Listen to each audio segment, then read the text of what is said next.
Hi, everyone. Welcome back once again to a brand new episode of the ET Base podcast with myself, Star, my good friend David Steele. And today we have a very special guest with us, none other than Mr. Tyler Ellison. Of course, he needs no introduction at all because everybody knows exactly who Tyler is. Of course, the channel for Ryokah and many other beings. So, welcome, Tyler. It's great to have you with us. Yeah, thank you, Starshine. Thank you, David. It's great to be here. And yeah, I love the space that you all create. The conversation that you set up before this, it's like that's gold content too. I think some great information just gets teased out through your synergy. So thank you so much for including me. Thank you. You're very welcome. And yeah, we've been wanting to actually get you onto the podcast for quite a while. And I think I mentioned it to you like a long time ago. But of course, life happens and everybody gets busy. But recently, it just felt like everything sort of synchronistically aligned. So we were just like, yeah, we have to get Tyler on. And you had some time available. So we're very stoked to finally have you here with us. So, so that we can, get the goods from you and share more about you and who you are, because I think obviously you're very well known for your work with Ryokah and channeling and all the fantastic stuff you do. But I kind of want to know more about you as a person. Of course, I have been getting to know you on a personal level as well because, we've become friends and we work together now. But I think it might be cool for the audience to also kind of get like an insight, right, more deeply into who is Tyler Ellison, right? The person behind all these wonderful things. So, the first question I wanted to ask you is there anything about you that people don't know that would surprise them? Like, what would you say is your most surprising quality? I think for my most surprising quality, well, I'm going to step out of myself for a second. Just give me one moment to answer because I don't think I've ever been asked that. So I'm just going to look for 1 second before I say anything. I think one of the surprising qualities about me is that I think I can appear to a lot of people to be like very otherworldly. My lifestyle, how I speak, the stuff I talk about, the stuff I'm into, like to most people, I'm almost an alien with just how different I am. And that wasn't on purpose. It's just my interests have led me there. But I think what would surprise most people is that despite my lofty desires of, ascension and, all of these great magical things, one of my major focuses is in my own life, like what I value personally, that might surprise people is love, and love in a lot of different forms, right? Because there's the Greek idea of love, where there's like seven emanations or rays or qualities of love. But I think just as I've gotten older, I've just found that learning the multidimensional language of love is really the most important lesson to learn. And that's about how you navigate relationships. It's about how you navigate relationships inside and outside, right? With yourself and with others.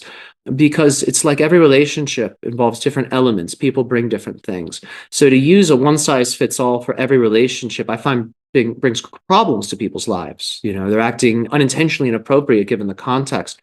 But knowing the language of love, it's like you can really adjust the conditions as needed so the highest expression of the interaction or relationship is then made available. So I think what would surprise a lot of people is I think love for me, just as a human, is one of the primary things that I focus on. But it's also what I seek. I think love is something that inspires me to like chase the world, if that makes sense. Like it's almost like a fire that pushes me. And it's a fire of both completion, like I already feel very complete in myself, but also the simultaneous fire of desire. And that's, I think, something that is burning forever in me. And I don't know if people know that, but that's a part of me. Yeah, that's surprising. Surprised me saying that. I've never thought about it. Yeah, I think we surprise ourselves rather when we actually look and think about how we are as, individuals, that everybody is unique and we all have this history that is very different from everybody else. And that kind of leads to a question I had, which is I always like to, on this podcast, look at everybody like a story that needs to be told, right? Because people really like the idea of storytelling. It's a natural part of who we are. And something I've been asking people on this podcast is when they're, let's say, their channels, their experiencers, whatever, what is it about their life, which in what they recall as their past, may or may not have looked like it led up to this? So, for example, when you were a kid, did you have any interesting psychic or unusual experiences that you recall? I I didn't have anything too paranormal happening, like no ghosts or things like that that I can recall. But I had a really deep imagination where I would just craft a world with beings in it and I would launch myself into it. But I didn't have a language for this. I didn't know it was the astral plane, right? I thought I was just like imagining like creative things. But lo and behold, right, I was like sculpting myself as a child. Like I didn't know I was doing that, right? But I was forging a lot of these connections. Just as I was brought up in like a religious community, right? And I was given this like strange assignment from the church. That sounds weird, but it was like a part of their like, I'm trying to say this politely, their educational programs, right? One of the homework assignments was to create a picture of God. And I couldn't draw it because I think this was one of the most amazing things. It brought me to tears as a child. I started because I was an artist as a child with my hands. I would draw things like very hyper realistic, very detailed. But then I'm asked to draw God. And I'm like in front of my mother. I'm like a young boy. And I'm sitting there and I'm like, I keep going to put my pencil down and I don't know where to start. I don't know where to begin. And it brought me to tears because I was like, this is the one thing I don't think I can draw, And it really did something to me because it showed me where my personal Tyler limit was at like a very young age. And I mean, in addition to this, right, I had a fascination with any character that had spiritual powers, but specifically the meditative ones. Like I loved the show Teen Titans. I thought the character Raven, she's this purple haired, like dark sorceress from another dimension. I was like, I need that to be my girlfriend. She's crazy. Like whatever that is, like I'm gonna be that and marry that. That's wild. Like I was so drawn to that archetype. And then I saw in the show Avatar: The Last Airbender, I saw the character Ong, who's sort of the masculine version of her, right? He's got all the powers of the elements, very spiritual, but both of them share this meditative energy work practice. I saw it in both of the shows. So at a young age, I'm like, okay, if I want to do what they're doing, it's like, it's apparent to me there's technique involved, there's training involved, there's discipline, focus involved. And those were like my big breadcrumbs as a child, right? That's like just what got me to pay attention. So as I got older and I started to see those things in the world, I knew instantly go to that, right? It was like my own childhood prepared me so I would act on those symbols as an adult. Yeah, that's awesome. And we get so much inspiration from childhood. It's very interesting that you got those from cartoons and things of that sort. I think there's a lot of possibilities for kids to learn about what they want to be and learn about their inner selves there. And that kind of leads to my next question. We talk a lot about in these kind of self-development circles about how the past is being created from the present, right? So it's all about who we are now and our energy at the moment. And that vibration we have now creates the past that we are experiencing now, and that can change, of course. So we talked about your childhood, but of course you've had an adult life as well. So if you extend that, we always have ups and downs in Mhm. our lifetime. And it always feels later when you look at it in a synchronistic way that, okay, well, I can see now this event I had when I was a teenager or a kid or, some girlfriend or boyfriend or whatever in adult life or some job experience or whatever it was there to teach me some lesson. And it's all kind of intricately woven. And sometimes you just realize this after the fact. And it's really amazing when you actually get there. And I know that you've had some of that, if not a lot of that, because of your own journey. Can you extend that and tell us like how some of your past experiences were instrumental to your becoming who you are now, the Tyler you are now? Well, the first thing I'll say is every high I've ever anchored into as my standard, just default quality of life, all of those amazing levels of higher quality experience, that exists because of every low I've gone through. But every low and ascending back up to a higher level, that refines you, that makes you stronger. So I think every bout with like mental issues of depression, anxiety, addiction, I mean, every battle I've had with those things, right? They've always made me stronger and they've brought me to those highs that to me represent just the establishment of your success and your accomplishment, just your stability of who you are as a being, right? That to me is like one of the highest quality places to be in life. When you're looking at your life and you say, wow, everything is great, Look at what I've done. Look at what I'm doing. Look at who I've surrounded myself like with. Look at this amazing life. Thank you. Thank you. Thank you. Right. That kind of place, that's the best place to be, I think.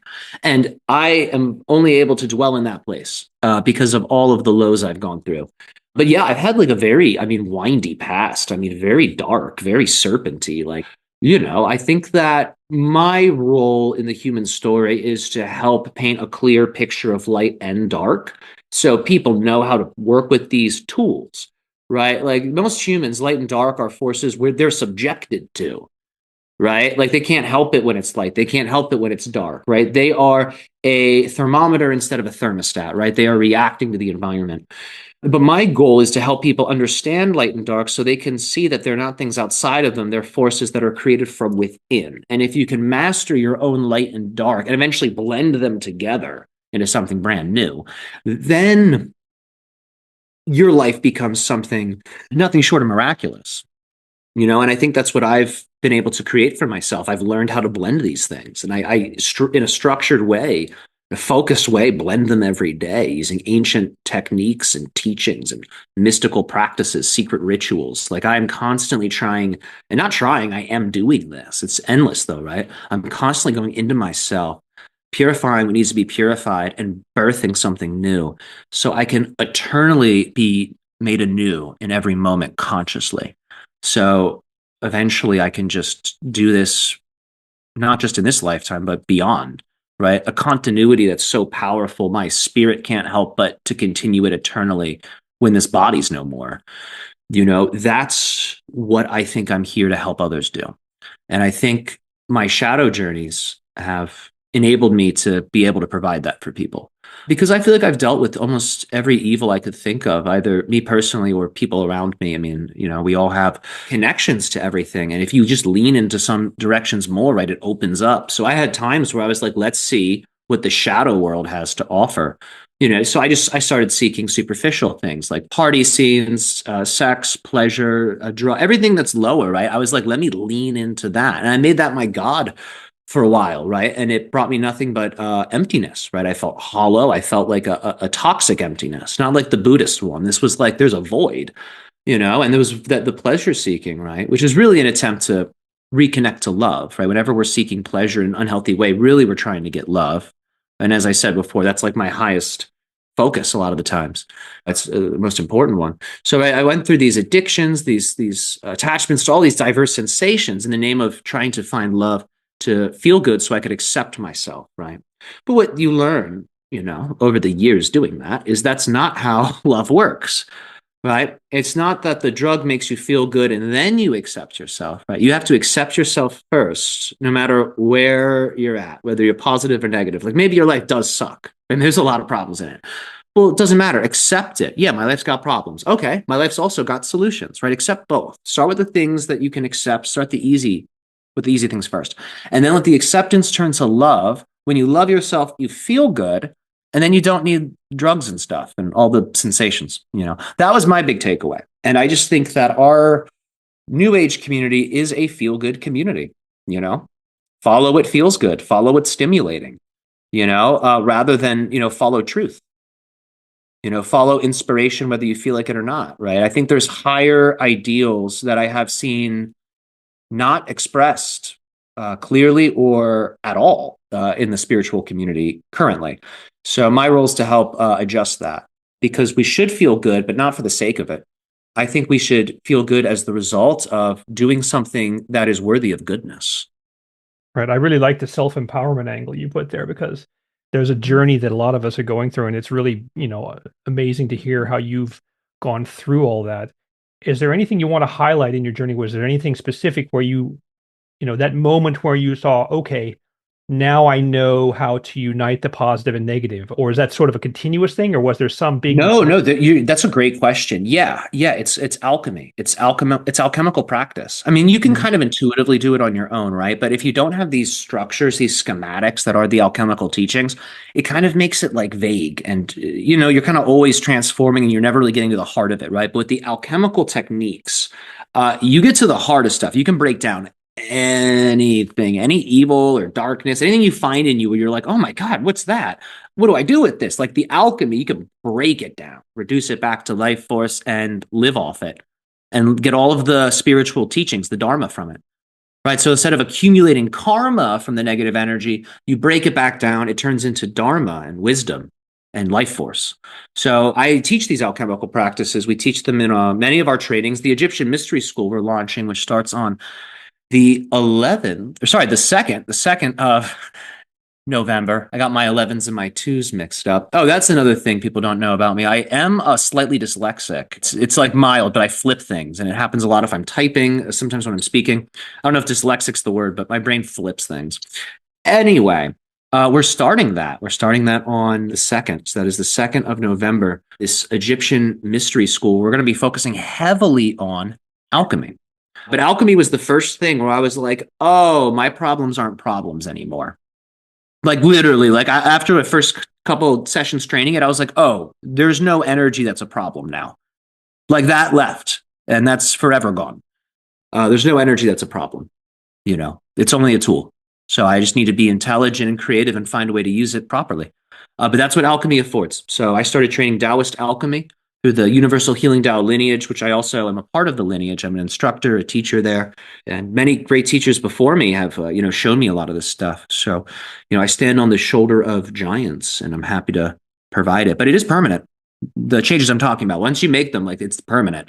You got to reinforce it for a while, right through the training. But if you train every day, like it becomes your new mind, and it's really amazing. Whatever it is, right? To me, it's just more integration. I feel more connected to myself at all times, more connected to the great spirit, and it's permanent. Like I'm never like, where is it? I'm never like, has God left me, or where's the passion? Like that leaves. I'm just here to tell you that leaves. And alchemy for me was the path that showed me the door. Totally. And, I can totally see, like, that's so in alignment with your journey with Ryokah as well, right? And what he teaches. And it's really such a larger theme almost. It's almost like the human theme, right? Is to like reawaken back to ourselves and our true nature and get back to love. So I think it's really beautiful that you shared that. And on that note, I was always curious, actually, if you could maybe speak a little bit on your personal relationship with Ryokah. Like, how did that come about? How did you guys connect? How did you know this is the entity that I want to work with, that wants to work with me? And what does that connection look like for you in your own private life? Yeah, a good question. When I first started all of this channeling, I was introduced to it through Bashar, the entity channeled by Daryl Anka. And I looked into other channelers, right? I listened to some Pleiadian stuff. I listened to some Arcturian stuff, but I kept coming back to this Bashar entity because I felt no one was saying what he was saying. It was like it had substance behind it. I was like, I could feel truth behind a lot of what he was saying. I could feel substance behind what he was saying. What he was saying, it was like it was being spoken like into my third eye. Where I just felt other channelers, I wasn't getting the same kind of activations. So eventually, right, I realized this Bashar character can answer almost any question. And I was like, what if I had that power for myself? What if I could answer all of my own questions? What if I could be my own guide? So that's why I started channeling. I wanted to be able to guide myself through every situation I was in. I wanted to know, I felt there was one way to move, right? There's infinite ways to move, right? But there's one way to move that's probably more graceful than all the others, maybe more beautiful, maybe more inspiring. How do I see that way? How do I know that way beyond beyond a shadow of a doubt with certainty? And I was like, that's what channeling will bring me. So I started training. I started working with Pleiadians first because I was having contact with them. Even though I wasn't listening to a lot of Pleiadian channelers, I was having Pleiadians contact me. And I started working with them for a while. It was a collective consciousness that identified with the name Mira. I hadn't heard this name before, but when I researched it, I found other channelers were channeling this Pleiadian collective named Mira. And I was like, oh, schnaz, this is real. Okay, let's keep going. So when I saw it was real, I kept training it. Then eventually, I was like, let's see what else I can channel. And then, I eventually built up to the Sassani because I really liked them. I was just channeling their general collective consciousness. I was a part of a channeling group on Facebook. It was just Sassani channelers. It was like 5 of us. And we were all practicing to channel the Sassani. I feel so lucky I was a part of that group. Without that group, I don't think I would have made it to where I am now. So that it was very formative, essential. And for anyone who wants to be a channeler and is listening to this, start your own little group and meet up a lot and do it, and you'll get good at it. Channeling is something you get better at the more you do, the more you train, and the more you devote yourself to your own higher potential. If you become a master in your life, whatever you're channeling will exponentially be multiplied in terms of its mastery. The more refined you are, the more unlimited your entity is, because you're the thing that determines the light, right? You're the aperture. So you can let more of their light in or you can close it. And if you dedicate to evolving yourself like a maniac, you're going to channel like you're on fire, you know?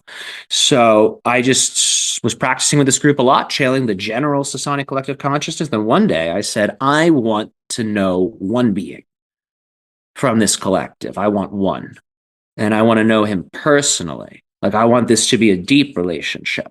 And they like cautioned me. They're like, listen, like you can, but this path you're on of medicine and, you know, building like a healing medical center, all that, that's what I was focused on. I want to do psychedelic acupuncture, like with, you know, crystals and massages and all these things, shamanism. That's where I was going. And they were like, if you say yes, your whole life's about to be different. And I was like, well, good. Yes, let's do it. Thank you. And here we are. It's my life now. And it's only becoming even more and more of my life. But even this is just a cocoon, right? This channeling and all of this, it's going to evolve into something so much more than what it currently is. Because right now it's the gift of the voice. And it's a great gift. Clearly, it helps, it enlightens, it heals, it does many things. However, I think that if we really want the earth we all say we want, we got to do a lot more than just talk about it, you know? And I think that's where this next chapter is leading all of us. So I'm very excited to see what happens. But that's how I got involved with Ryokah. I channel Ryokah, I think 7 days a week. I channel him a lot, like probably 3 times a day. I'm channeling him.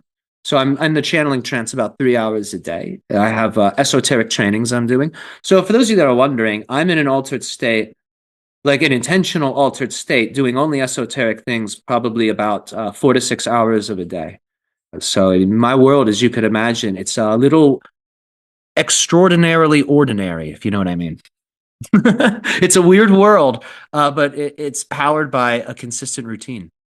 Does that get tiring, being in that energy state, or do you find that it gives you more Oh, energy? no, never, never, never. It's impossible to be bored in it because it's the Akash.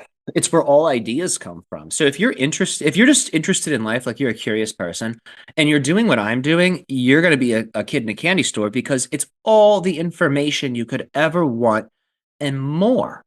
You're feeling this eternal connection that's only getting deeper and more mystical and more expansive. So it's like a kaleidoscope. Like you're never looking at the same image, even though the structure of the kaleidoscope, which is the spiritual practice, is the same.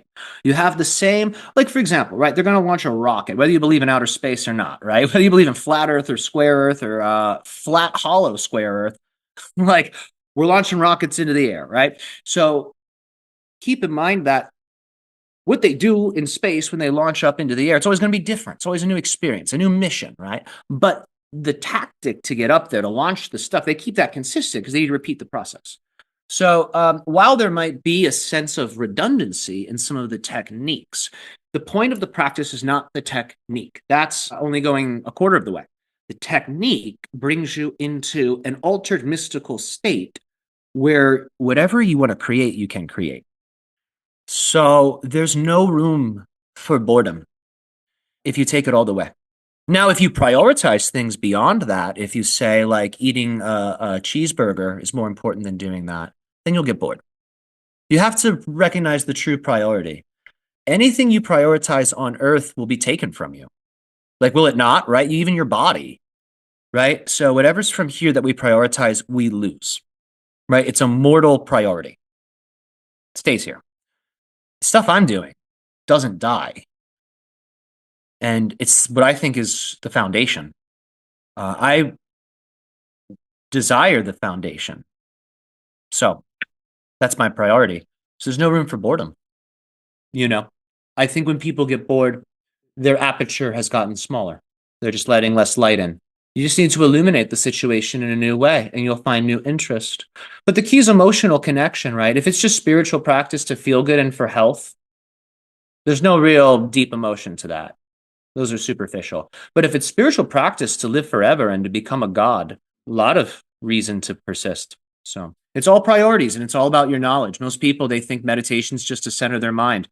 And they're like, well, I can deal with the crazy mind, so I meditate, right? So I just think it's a priority issue for people. That's why they get bored and why they give up really easily sometimes. When they know they could keep going, when they know they have it in them for more, they'll stop. I think it's just the priorities get confused. So it's not personal. It's just the way they're looking at it. Gotcha. And do you think that, so you said that you're in the channeling state a lot of hours per day, right? But I'm Yeah. curious, how does that work when you're outside of that trance, let's say? Do you still Yeah. get like downloads or visuals or intuitions from Ryokah, or is it only when you're in that state?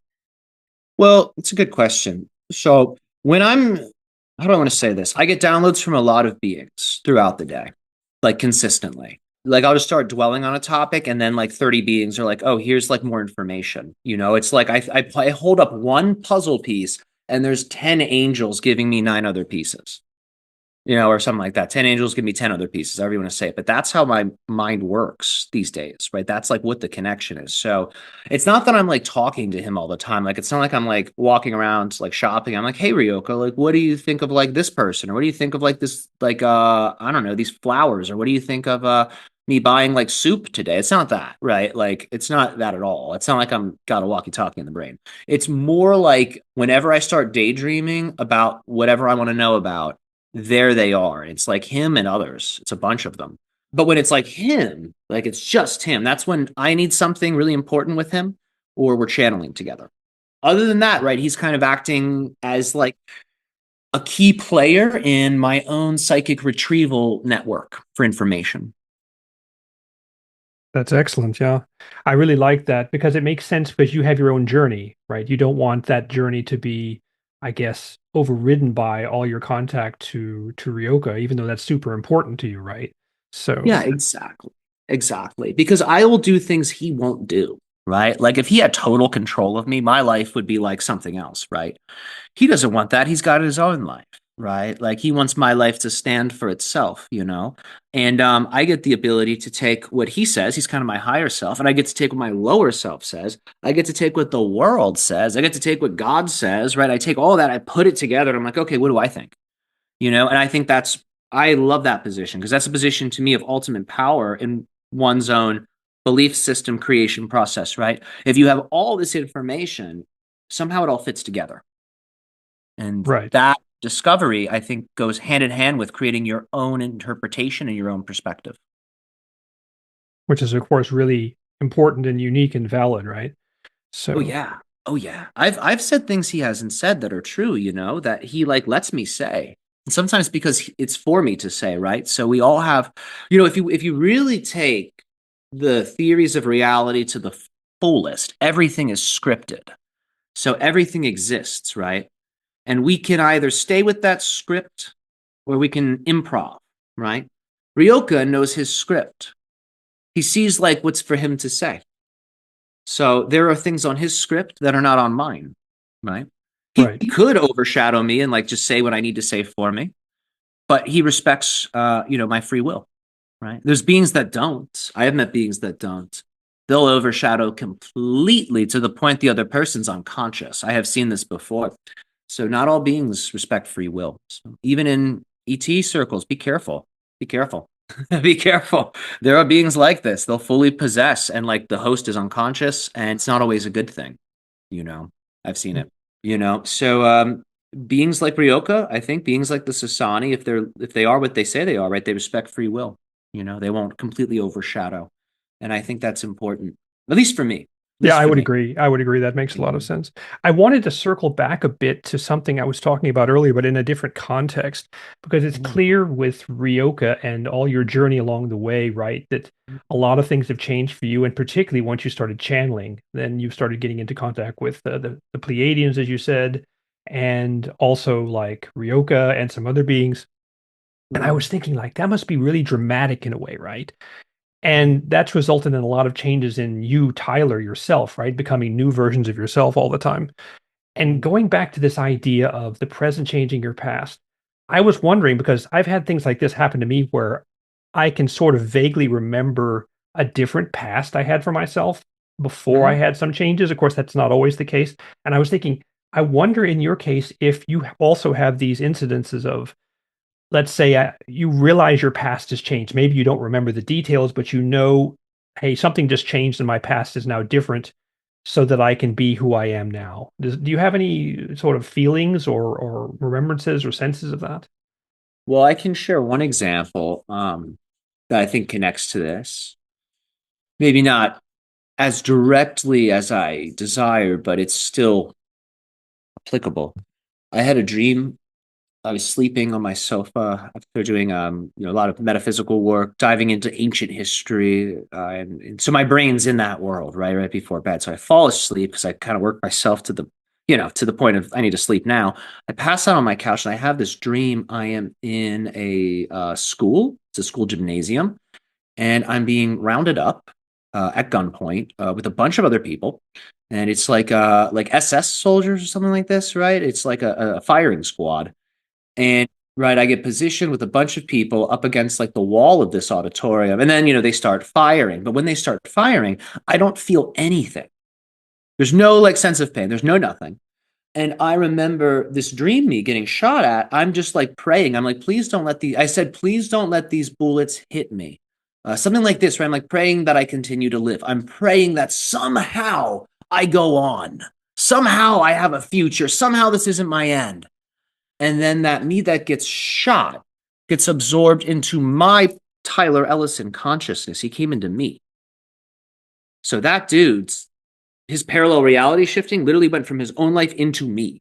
So that dude's a part of me now, right? Like that's a past self that instead of going to heaven came into me, right? And he's not like he's one character within the matrix of my mind, right? It's not like I'm like driven around by this dude that just died. But what I'm saying is like these types of things happen. And to me, right, like if I didn't, Tyler Ellison, have all these spiritual trainings, would I have been an afterlife he could have come to, right? If he came to me instead of heaven, it implies I've created a heaven or something like it where he's able to come, you know. But that's what these practices do. That's what alchemy is. It might sound lofty, but if heaven's a state of mind, right?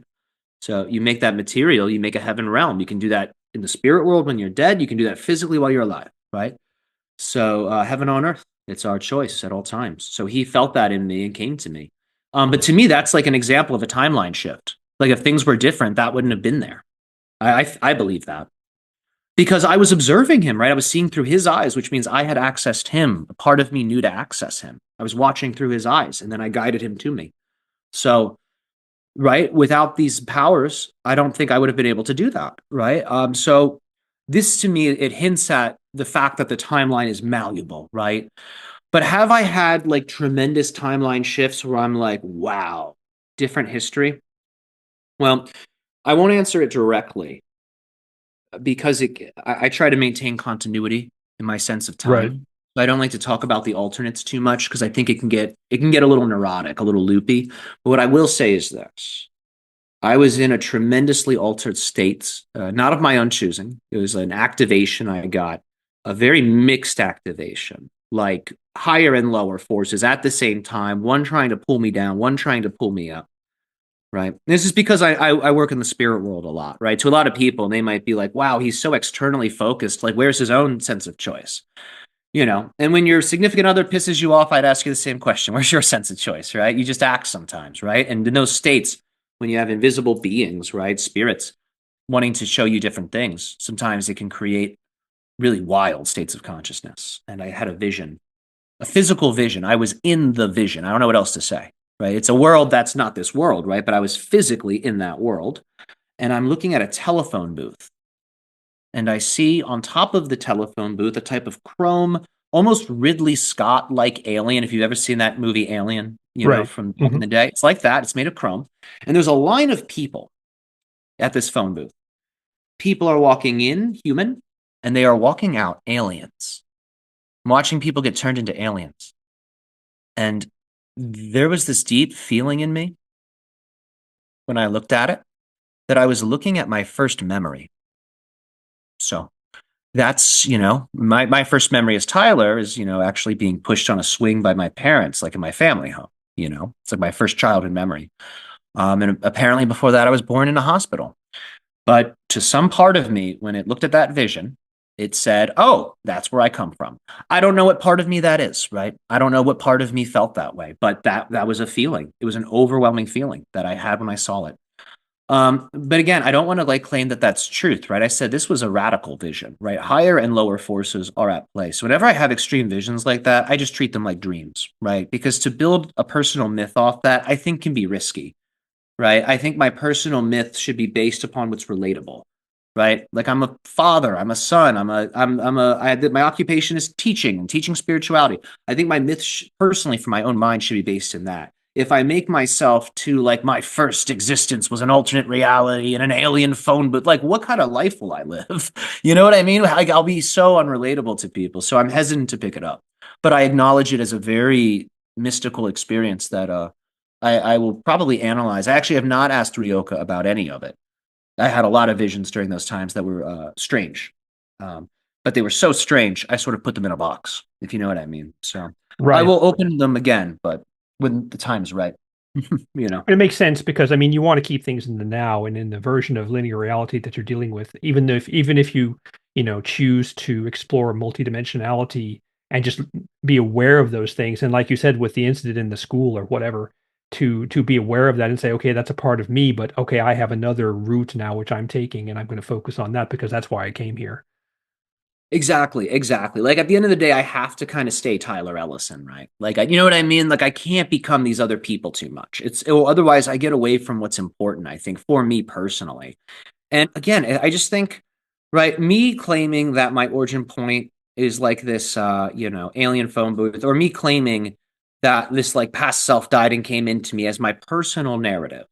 Like, how does that help me have like Thanksgiving dinner with my family? Do you know what I mean? How does that Sure. help me, strike like the business deal I want, right? In order for my physical life to expand in the ways I want, I have to honor what's human and what's accepted. At the same time, right, we have great conversations like this where we can talk about all this other wild stuff. Because, like, I love talking about this, but of course, a normal person hears you say these things and they're like, somebody needs to trank that guy. You know what I mean? Like, they're like, that's wild. Like, Yeah, that this isn't shouldn't. what you Yeah. this isn't what you talk about at the Thanksgiving dinner table, clearly. So Oh, definitely. Oh, I've tried. Yeah, definitely don't do it. You know what I mean? Join the club. Yeah, right. I had a feeling someone else tried it too. I think we share that particular one, all of us. Yeah. Listen, I wanted to switch this around on the other side because, your life changed a lot once you started channeling, and especially Ryokah, who you've channeled a lot and you've done, how many years is it now? It's 4 years or 5 years? I can't remember. Probably. I think I started channeling him 2019, so it'd probably be 5 years then, maybe just Right. give or take, a little more, a Right. little less. And with lots of public sessions and probably countless private sessions, right? So Yeah. Oh, yeah. I would love to count it up actually. I should see if I can find a way to do that because yeah, it's I mean, I don't know. I don't want to overshoot it, but I mean, at least hundreds upon hundreds at this point, right? Because it's like it's nonstop, right? It's like 3 times a day, about 5 days a week. wow. So it's like, yeah, it builds up. And I did it on purpose, right? I'm that kind of person with this stuff, right? I'm like, I need it. I need it to be obsessive. Otherwise, I won't do it as well. Right. That's how I feel about it still. I got to do it every day, or it's like the door, the aperture gets smaller. Hmm. It's like a muscle you have to exercise or something. Exactly. And that's what's led us to do all these other things, right? I do a lot of writing. I do all types of creative expressions, and it's to keep that fluency, right? To always train the myriad of expressive muscles that, in my opinion, all get put together when a person does vocal channeling. Um, even though it looks like it's just the voice, there's so many things happening in the background when a person's in that state. And I find just the more you know how to use the instrument of the body, the more the entity can play that instrument with perfection. Totally. I get that. The reason I asked about all these different sessions and what you've gone through and the depth of all the different interactions you've had is that when you start doing this, you've come into contact with a really large group of people, right? Because there's tens, dozens of people in a public session, and then of course all the private sessions. So that's put you into contact in a sort of a deeper way than a lot of people would have with a whole swath of different individuals across the community. So, some people are very new to everything. Some people are totally into this kind of community. So that's really exposed you to a lot. So I was wondering, you know, you're influencing them both as Tyler, but also as Ryokah when you're channeling. But I feel like there must be something the other way as well. Do you feel like how much do you feel these encounters have changed you in terms of what you've gotten out of the humans, let's say, that you've been channeling to both in Oh public and private man. sessions? Yeah, that's a great question. Okay, like channeling has made me fall in love with humanity. Like again, like I always loved people, but with channeling, I fell in love with people in a deeper way. Because as you know, we all have parts of us that can be hard to love or like challenging to love, right? Like we have sometimes these sharp edges or these powerful walls, or sometimes even like psychic or secret weapons, right? Booby traps. Like people hold so much. Um, I've had people um I've had people, emotionally dump the last 20 years of their lives onto Ryokah. I've had people talk about the most horrible of tragedies to him. I've had people that have like life-threatening diseases, like seeking guidance, that have come to him. Uh, all types of things have come. And I mean, I operate in whatever capacity I can, right? Someone comes with a life-threatening disease, right? You're there to support them. I'm not like telling them how to cure stuff. I'm like, well, listen, here are the things that create well-being. Here's some things that may help what you're going through. Talk to your person. Because Tyler, I'm a doctor of acupuncture, licensed acupuncturist, so I can get into some of this stuff with them. But I just wanted to point that out there in case anyone hears it and they're like, "Oh, should I send my grandma?" Like, I just want to let people know what those are usually for. It's not so much for medical advice; it's more for support, not even psychological. I would say spiritual support. Excuse me. But as you can imagine, right, it's so diverse. Then I have people coming to me when things are going well, right? Their business is going well. They've just had the birth of a child, and they're like, "How do I keep the good things going? Like, what does this mean? Where's it leading to?" So I have people that come for healing. I have people who come because they want to know how to keep the door to the reception of all good things in their life open. I have people that come because they have an issue with the world. Someone hurt them, maybe they hurt themselves, they made some kind of choice, and they're still living with the consequence, and they're like, what do I do? And in all of these people, I see a part of myself. And what I've just seen in people, right? I see the parts of myself that I like, I see the parts of myself that I don't like. And the integration of that in the relationship, I think, is the process of falling in love with the world. And I think that's what channeling has allowed for me to experience, because I don't think I would have interacted or would be interacting with this many people otherwise. I don't. I think my life would be more private. I'd probably be like a doctor somewhere, for private life. But here I get to see so many people, and it is two-way communication. Because I've slipped up, right? I've judged a person incorrectly. I've seen somebody as a projection rather than who they are. And you work with people enough, you start to recognize when that's happening, and you can get really good at catching yourself when you're doing that. So I think that I think people have helped me become a better person ultimately. Without people and without what they've shared with me as their lives, I would be less than who I am. 100%. I would not be as whatever I am right now without everything people have contributed. My life is the result of people and me working to the best of my ability with the gifts that people give. And I, make it as mutual as I can. You know, Reciprocal as possible. That's the word. So that's Yeah, how people have affected me. Yeah.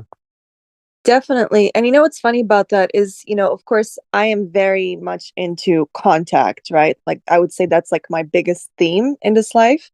Mhm. And the funny thing is, I feel like the last year or 2 years, and David, of course, you'll notice because we've been kind of on a similar journey with it, we have been so steeped, into like ET energies and vibrations and learning about other different cultures, And paradoxically, what's happened for me with that is I actually started to really, really appreciate humanity and value humanity. And like it totally made me look at humanity in a very different light, like how unique we are and really how exotic we are, right? Because we are doing something that is very unique in the universe, and I think that's such a cool thing. And it's very easy for people to be like, no, I want to be like the ETs and ascend and all of that. And that's great, right? But it definitely like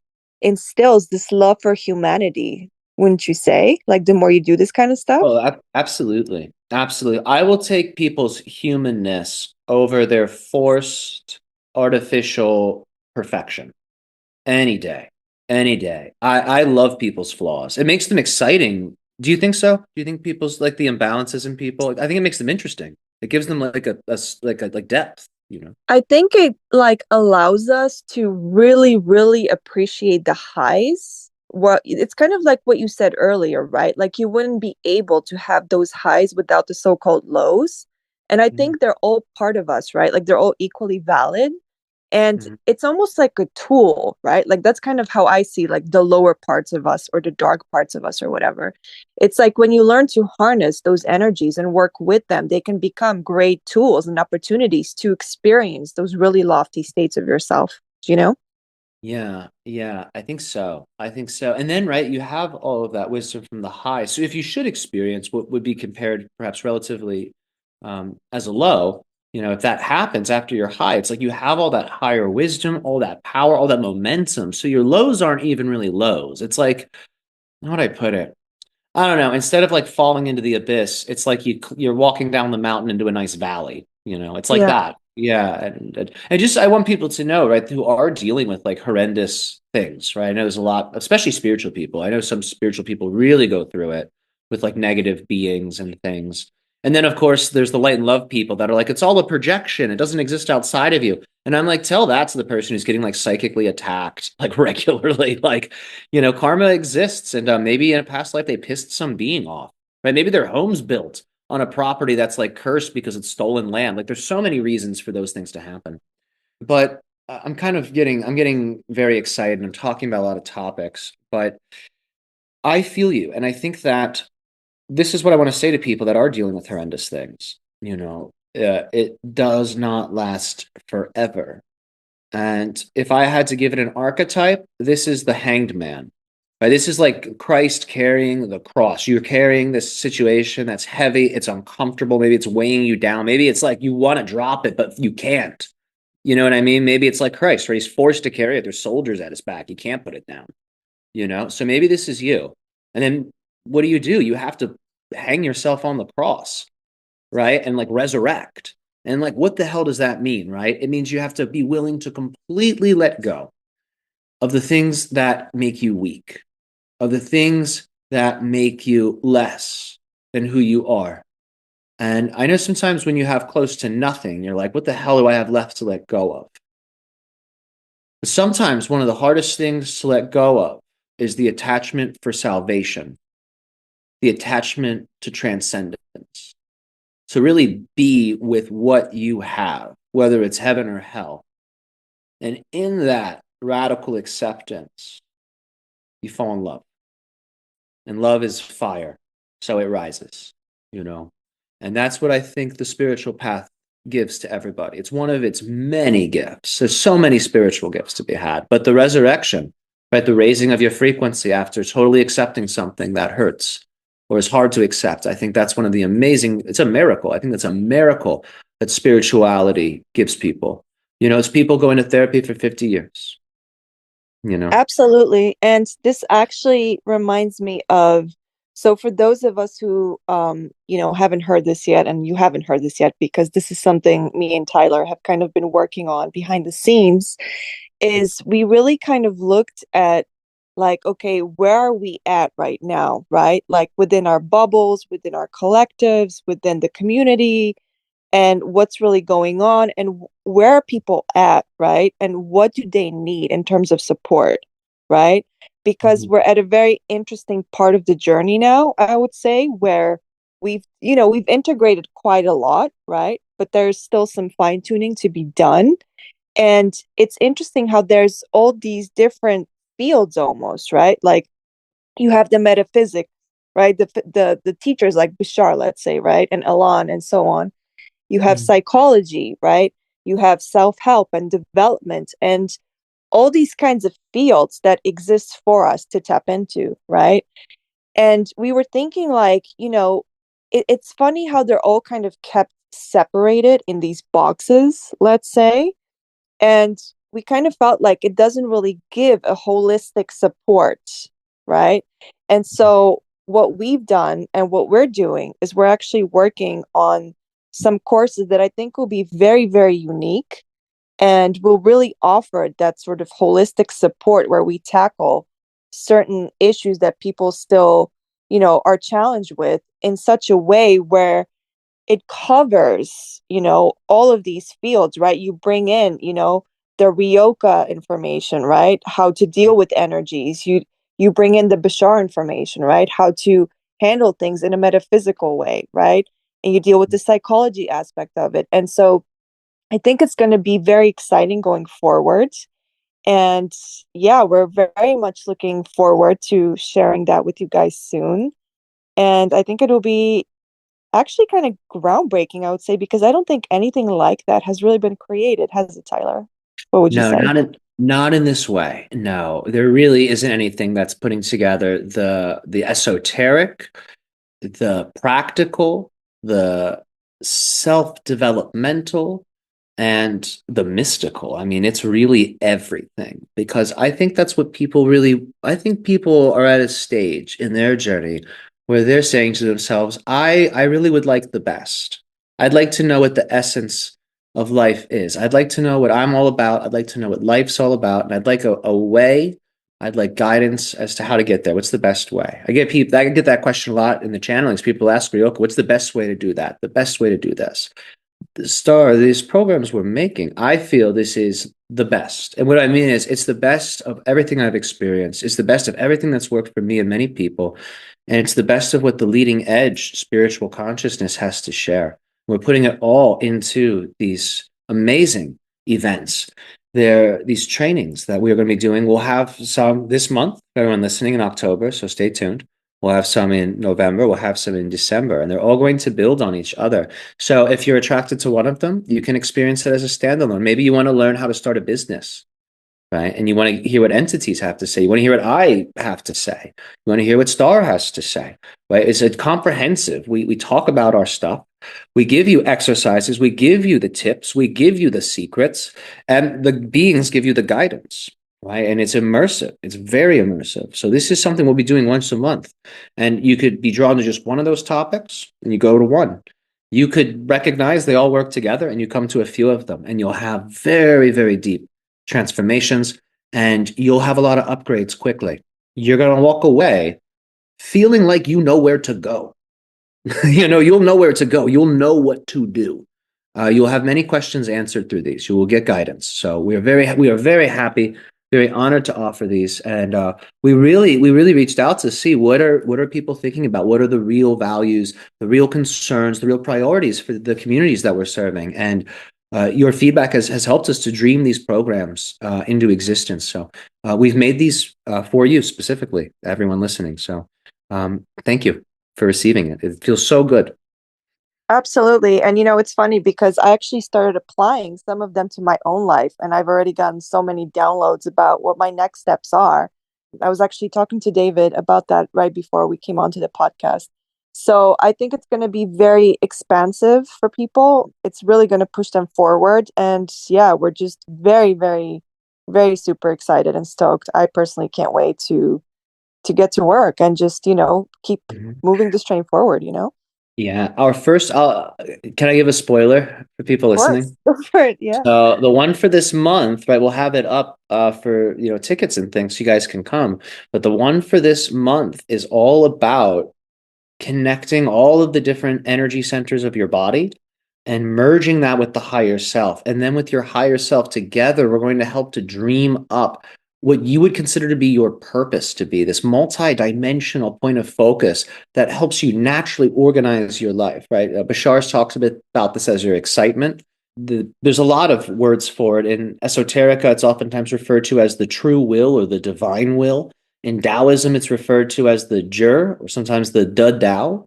So there are many words for this across all cultures. So this first program is going to help you to connect to that. And it's going to be something tangible. Like, it's not going to be cookie cutter. You'll have something tangible. You'll be able to focus upon it and you can build with it. That's the exciting part. After the training, you take what you've learned and you're going to find you can build so many things in your life with just that realization alone.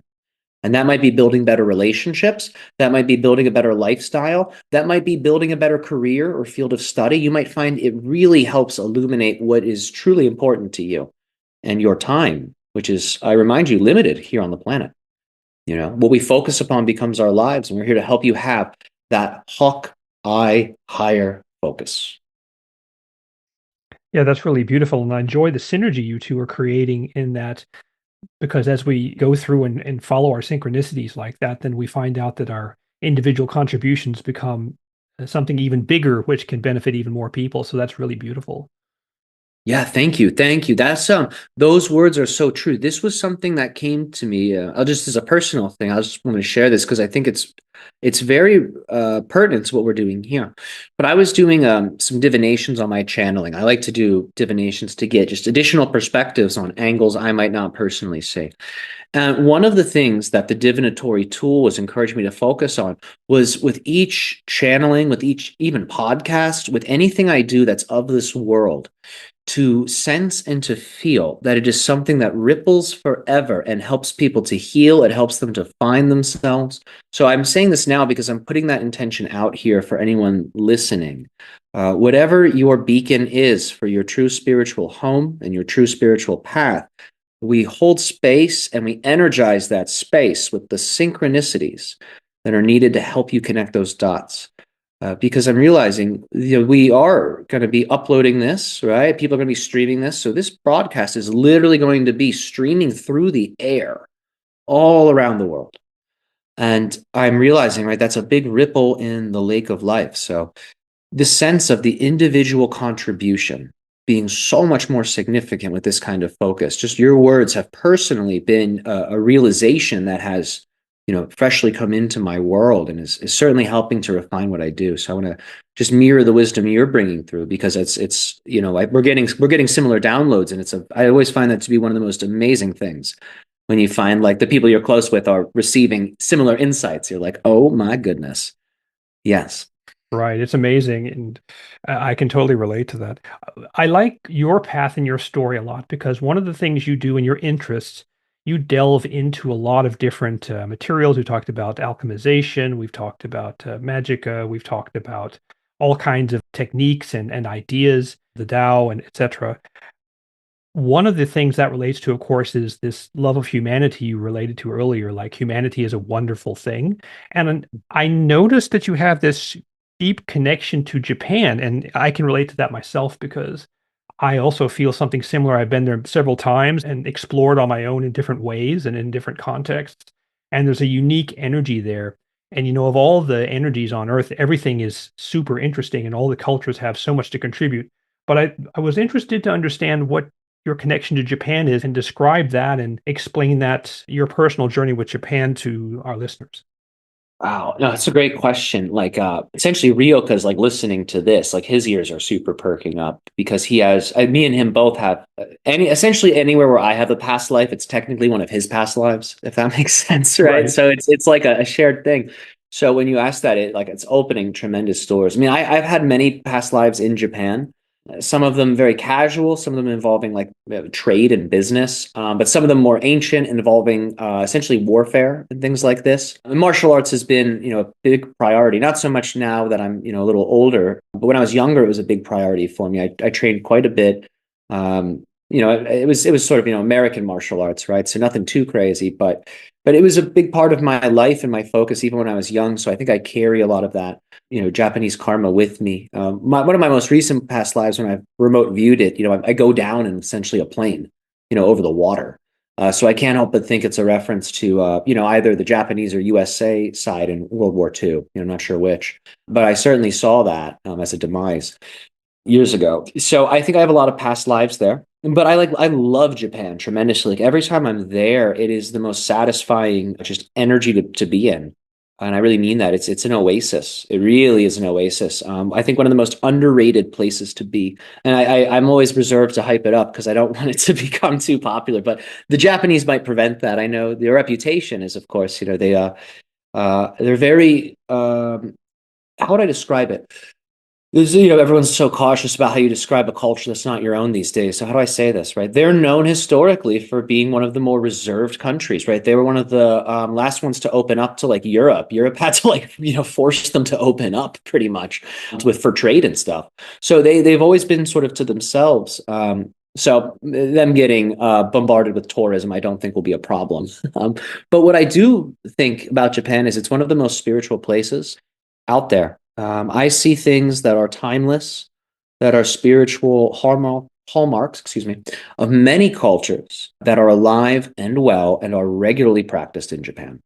I think the world has a lot to learn from what the Japanese have preserved and maintained and currently utilize as their value system and how they organize society.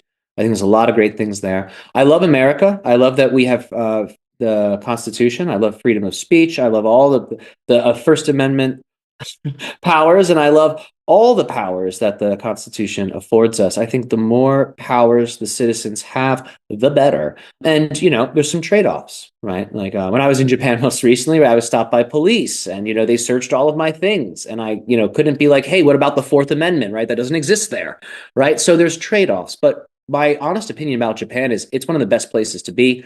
I'm looking to, purchase a home there actually, with Oh, a few nice. people, make it essentially make it sort of like a spiritual retreat home for the people in Japan that, help us out. So we can rent it out. Then, while I'm there, I can stay there. So it's like, home away from home, but we're looking to do that. So it's a place I really love. And I have nothing but really good words and good feelings for the friends I've made there.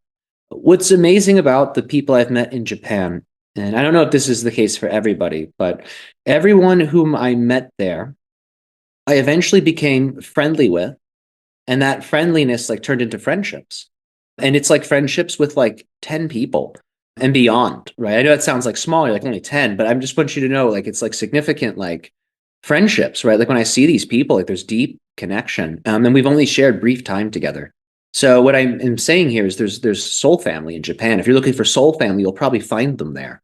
And that's for anyone listening, right? Like there is so much spiritual goodness there. But anyway, that's my relationship with it. I probably sound like a big fanboy right now, but hey, I really like it. I have never seen anything like what I've seen in Japan and other places. So I have a very high view of it. And travel there if you can. I mean, and for me, it's a 13-hour plus plane ride, so it's intense. And I've trained myself to do it with no music, no phone, no movie. I just sit there, I meditate, and what happens is because you're not checking the time shrinks. The 13-hour, 14, 16-hour plane ride becomes 4 hours. Right. So just letting people know if you're always like, oh, time's dragging on, like stop looking at the clock, stop looking at your phone, stop listening to music because the music, right, it's to a time mark, right? It's all based in time. So if you want to shrink time, you have to get away from the things that are keeping track of time, So that's a cheat code for people that want to be crazy like me and not distract themselves on a 13-hour plane ride. Yeah, as someone who flies a lot, I can totally acknowledge what you're saying there. So, yeah, just don't do things that have to do with time, and it goes much faster. Yeah. That's so Yeah. funny, guys, because I actually love flying. I am like obsessed with flying. I love the whole experience. I'm like, the longer, the better. Give me all the snacks, give me all the movies. But it's funny how we're all so different in that regard. Oh, I love it though, right? You're like we're like we need to get there, and you're like, hold on, everyone, like we're flying in the Savor sky. the flying. Give us the snacks. Give us all I'm like a little kid. I just love flying. Oh, that's good. Oh, it's good. I appreciate that. I think yeah, it's a good approach and should never be forgotten. Because it comes in handy in life, right? Sometimes like you're like, oh, I like need to get somewhere, and then it's like, but aren't the trees really pretty? Isn't the sun like Totally. good? Yeah. Yeah, Yeah. totally. But it makes sense though, because I have actually heard from several Sassani channelers talk about Japan and how the Japanese culture is actually the most similar to the Sassani culture, right? So it Yeah. doesn't surprise me that we're all drawn to it. I personally haven't been there yet, but it's on my bucket list. But yeah, it definitely, I can see how that would be a big draw. Yeah. So Yeah. Oh man, I'm having just so many beautiful flashbacks. When you get out there, I mean, you'll obviously love it because I know you love the beautiful and the good. So there's plenty of that there. But if yeah, people listening and just all of us, right? Fuji is the place to see. It's so worth it. It's so worth it. The spiritual hype is like very true. Like it's a very like just to behold it will change you. To see it changes you. Like it will yeah, always be part of your mind. And I commonly call upon Mount Fuji and still use it like to this day. And it's like here with me. And what I'm saying is this, the natural spiritual energies there are so strong. If you form an energy relationship to them, they will mhm, always be in you and you can call upon them anywhere. Like I've connected myself to the shrines there. So I can, go to shrines whenever I want, astrally. It's just, I'm right there.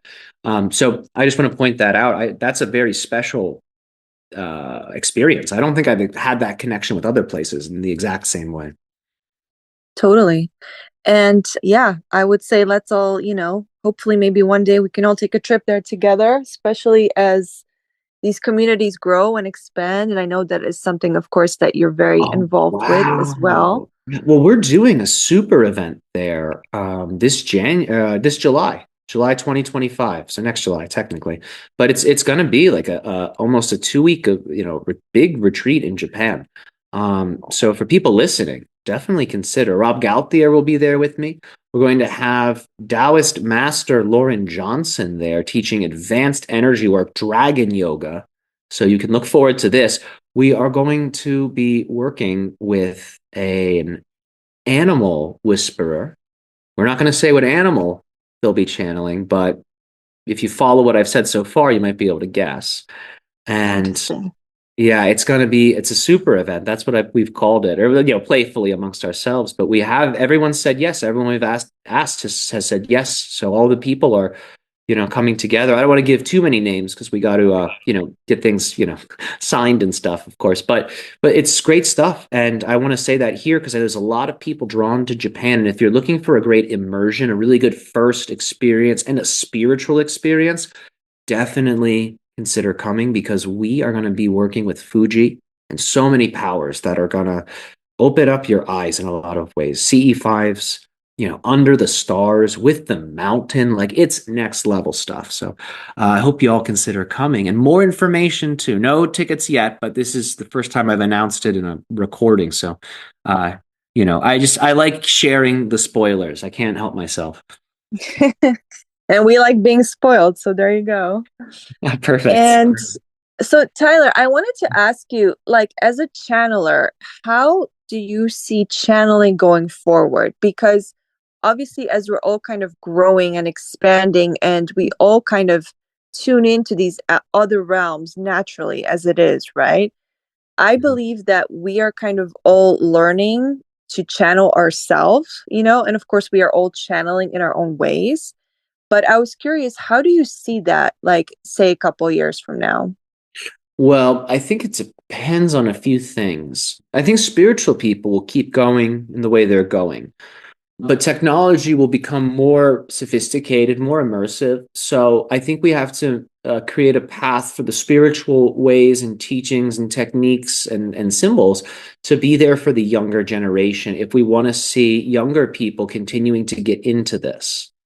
Because right now, right, younger people's exposure to this is really if they have spiritual parents because I don't see spirituality commonly promoted in an accessible way in the media, right? It's sort of done through stories and movies, and people get inspired, but they don't recognize it's like a legitimate pathway that they can actually explore. They can make a living off of it. They can change, they can heal their lives and others. They can do so many things with it. But my concern is younger people will become less and less and less interested in it. So as a result, we may have less and less people getting interested in channeling or performing channelings rather, getting into it. Because what happens is, you have your audience, and most of the audience is there because they want to receive, right? They're looking to learn or heal or grow. And in that audience, there's going to be maybe one or two or a couple of people who are going to see what's being done, the channeling, and they're going to say, I think I got that in me. I want to have a shot at that. I want to see what that's like. Those people will be there. And because our consciousness is raising, they're actually going to have an easier time channeling than, I did, than Daryl Anka did, because the energy is getting higher. So the veil will get thinner. So it's going to be more accessible for them. So for people that are considering getting into channeling, now's a great time to do it.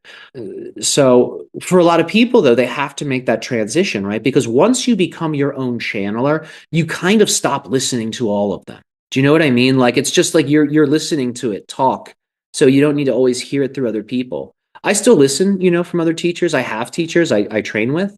What I find is, channeling information these days, I have to make myself listen to it because it almost feels redundant. Like I'm reminding myself of just things I already know, which is a crazy feeling, right? But it's because I have the Sassani like hologram in me, right? So from working with Ryokah. So when I read a lot of this stuff or hear it, it's kind of like, oh yes, thank you for the reminder. Okay, great, thank you for the reminder. It's very rare where I'm like, wow, that's new. So my concern with channeling as we go forward is the following. It's just going to be a big game of telephone. Channelers just kind of like repeating what other ones say and like just kind of mixing it up a little bit. If channeling really wants to go to the next level, I think people got to do this stuff where they're like hacking the hologram of their soul and putting upgrades in that are based in symbols that transcend the human story. I mean, that kind of key in the ignition will take you places and will show you new things. So I think if we want to see channeling expand, channeling practitioners, they got to step up. I think they got to become polymaths. If they really want to get brilliant, I think they got to be polymathic. I think the exception is the person whom is almost naturally brilliant and is always pushing the leading edge with no private effort. If that person exists, they are real, but they are high level masters. And most of us, I think, and I say this humbly, not all of us are on that same level. A lot of us need the focus, the discipline, the training, the learning, the education of life. We need those things to help us reach and sustain that same level. So I think if channeling wants to take it to the next level, channelers got to level up. That's my sincere thoughts. Otherwise, I think it will get redundant. But that doesn't mean it won't be useful. I think even channelings that are sort of saying the same thing, I think that's healing. I think all spiritual words are inherently good and are healing as long as it is based in really the life force. Right? If the words are life force, it doesn't matter if I say it or Abraham Hicks says it or who says it, right? As long as it's the life force, even if it's a shared idea, it's healing. But what I'm saying is, if we want to push it to new levels, we have to be willing to push ourselves to new levels. And I think if we want to see new channelers in the younger generation, we have to make sure these tools remain accessible to the mainstream culture and don't become too hermetic, which is how they were eventually, previously forgotten. Right? It's how we lost a lot of this stuff. It was so secret that when we had the collapses, barely anyone knew how to put this puzzle back together.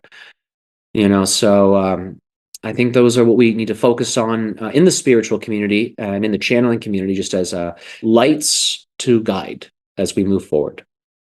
Beautiful. I like that. I also like how you talked about how both the individual and the collective in the channeling community have to upgrade and up their game, as you say, because it goes into this idea that we all have individual and collective contributions, which we're putting into things. So rather than just bringing through the information from one being, it's also adding your own thing. And this goes back to your idea of the polymath again, right?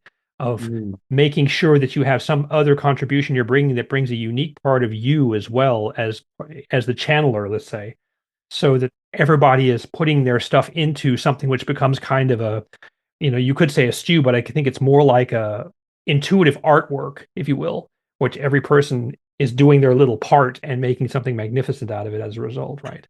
Oh, really well said. Absolutely. I've seen the channeling space almost as like a structure that shape shifts based on what Ryokah says, based on the interactions he has with the people in the audience. Like it is a shape shifting space that's being created. It's like he holds the matrix of that space, and then all of our personal energies are like dancing with his mind, like within that space. It's something like this. It's very it's very inside his mind. That's the only way I can describe it. Like when he talks about it being a bubble reality, it almost, just from this perspective, looking at it now from not being in the channeling state, but looking at it, almost feels like we are literally in his mind having the conversation with him. That's what it feels like I go into, at least, right, when I'm channeling. So because I'm kind of being pulled into that, I imagine it sort of pulls the audience's energy a little bit towards that, right? And it's like breathing, right? The audience comes closer to him, and there's the exhale. He comes closer to the audience, right? And it's sort of this weaving of the two realities. We've been talking a lot about the so-called past and where we are now with the present. I wanted to throw one sort of, linear time future question out there. And this is just kind of an open one. I'll let you answer it, of course, however you want. But where do you see the world you're in, Tyler Ellison, in 5 years? What is the world like? Where are you Yeah. and what's going on? What do you imagine or envision without, of course, any insistence? Sure. Well, I mean, one thing would be to have a physical property, a location where all of these kinds of events can be done seasonally. People can stay there, and we're doing essentially the kind of workshops we're doing online, but in person.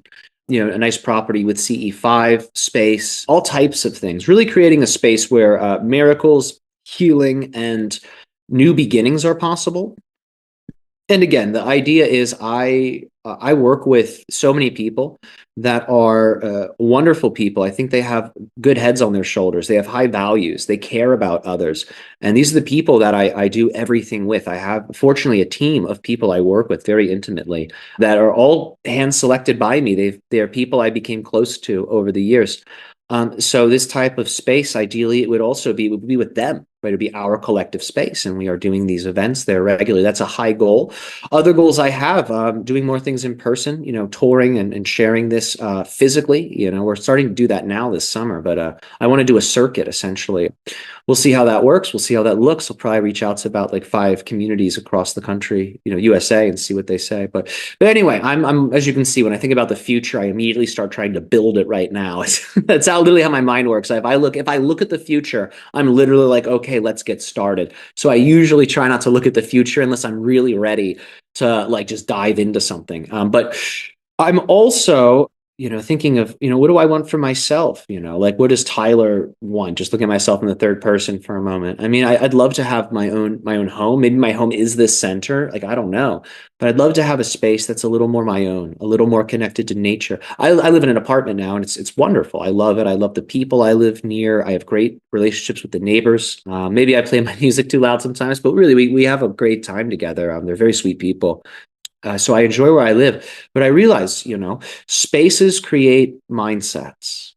And for certain mindsets, certain spaces are needed. Spaces for me that are closer to nature, but are also close to the people, like the community. I think that's very important. So I'd hope to be able to birth that within 5 years. And I think just with the momentum that's happening now, I think that and more will be realized. Because I love doing this on the internet, but when I was in Japan, it was just it was like 15 of us all together at this very intimate retreat, and we had the best time. There was never a dull moment.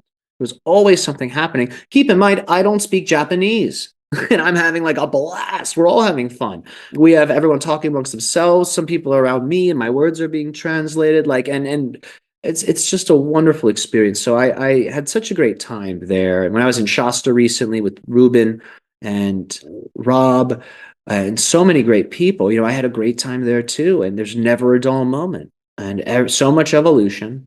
I did all my trainings. I did my normal life just on the road, and it like flowed. I was having a party, and I want my life to be something like that. I mean, I'm a father. I have responsibilities here, but what I've found is like this world I'm in, it certainly doesn't intrude with the normal, responsibilities of society. So, the goal is integration, how to blend all of this into an even more preferable version of, what is currently.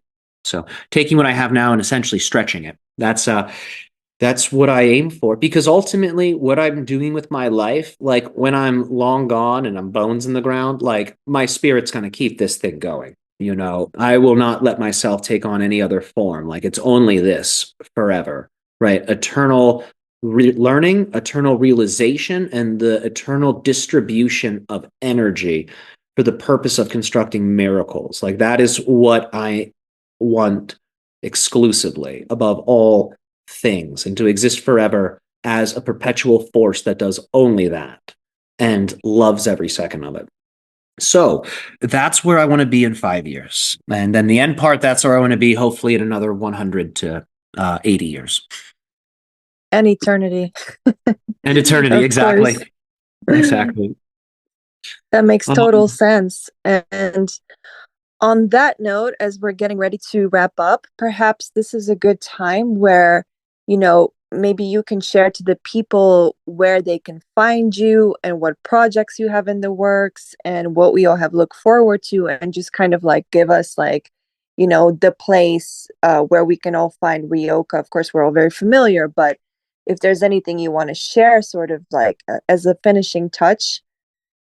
Sure. For private sessions, for private trainings, to stay in the loop with all of our events and more, go to www.thegalacticguide.com. That's GUIDE, thegalacticguide.com. And here you will be able to book sessions with me. You'll be able to see the latest services that I'm offering, which constantly expand because I'm always learning amazing new things. Thanks to all of the amazing teachers and guides and messages that we all receive. So here you can also stay in the loop about the events that we have. You can subscribe to our email list, so that way you won't miss an update. You'll know when we're doing things, so you can always participate. And if you want to follow Ryokah's journey, I invite you to the YouTube channel Health Thyself. We also make many of our announcements there. Me and Starshine stream on Health Thyself regularly. So that should be not a foreign name to anyone here. And you can also find me on Patreon, where we do special Patreon exclusive Q&As. This is where you can ask some of those questions that maybe YouTube's not the most appropriate space for. Maybe it's a question that's more personal. Maybe it's a question where you feel you need that one-on-one connection with him. And in Patreon, we share that with people. And that's every Monday at 11 a.m. This may change, so take advantage of it while it's here. Every Monday, I'm doing a Q&A on my Patreon as Ryokah for usually an hour, sometimes a little more. And we are also available on Instagram. We are available on TikTok. You can find us on all the things. The Galactic Guide. That's the handle. So fortunately, I have the team helping me with some of these things. So they know the official names for the social media handles. But thegalacticguide.com, YouTube, Patreon. These are the places to look. You can find me there. Those are the 3 best places to interact. Great. Awesome. Well, my dear friend, it has been so amazing to talk to you again. We've been trying to get you on this podcast for quite a while. And yeah, you are just such a fascinating, interesting person. I think, me and David, we were kind of like sharing notes as you were speaking about just how fascinating you are, really. And you have so much interesting things to say. So I'm really happy and thankful we were finally able to kind of get you in here and get your take on things. So thank you Absolutely. so much for coming. David, is there anything else you'd like to add?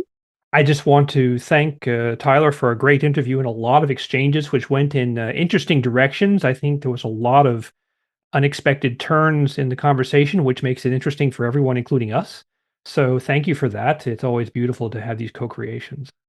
Absolutely. And I think every interesting answer requires well thought out questions. So I really appreciate the questions that you both asked me. I can tell you put consideration into all of it, and just like amazing. I'm really looking forward to the other conversations, the additional ones that you guys have with more amazing guests. So thank you for including me in it. Great. So thank you everyone for listening to this episode of the ET Based Podcast. And we will be talking to you again soon in a new episode. Thanks, guys. See you later.